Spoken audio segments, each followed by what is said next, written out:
Essas escrituras em Mateus capítulo 16. Mateus capítulo 16, 17 e 18. A rocha de base. A rocha. Pedro. O Senhor indicou que Pedro seria a rocha. Mas que rocha? Algumas igrejas apóstatas dizem que houve uma sucessão de papas porque Pedro foi a rocha. Você já ouviu falar sobre isso? O que importa que o nome Pedro, por acaso, signifique em grego uma rocha ou pedra? O que importa para nós? Que diferença faz que o Senhor tenha prometido a Pedro o dom da vidência? Ou qualquer outra coisa com esse propósito? Que diferença faz? O que a posse desse dom tem a ver com o problema de demonstrar que todos os 12 apóstolos possuíam todas as chaves do reino? Porque todos eram profetas, videntes, reveladores, os 12 apóstolos. Nenhum desses princípios estabelece a divindade de qualquer igreja falsa.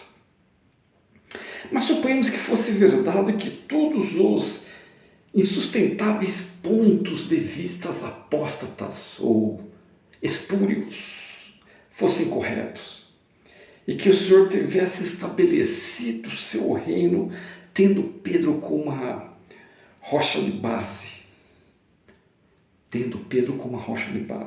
Ainda assim, toda a igreja capaz de traçar sua linha de autoridade até Pedro seria uma igreja falsa. Concordo? A menos que acreditasse e operasse sobre os princípios da revelação moderna. Mas por quê? Por quê?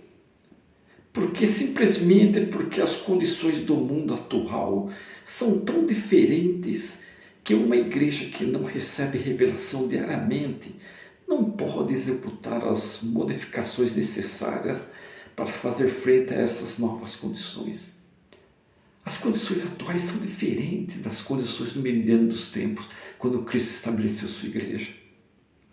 Como poderia, por exemplo, a igreja moderna saber quais medidas corretas que deve tomar no que se refere ao fumo, ao café, à bomba atômica, à internet, vestimentas? Como?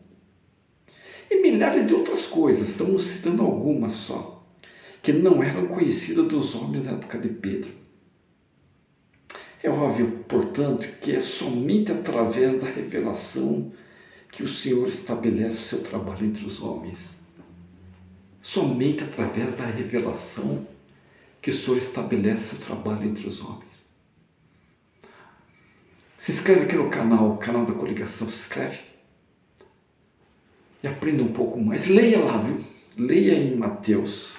Leia que você vai entender um pouquinho mais a respeito disso. Mateus 16, capítulo 16, versículos 17 e 18.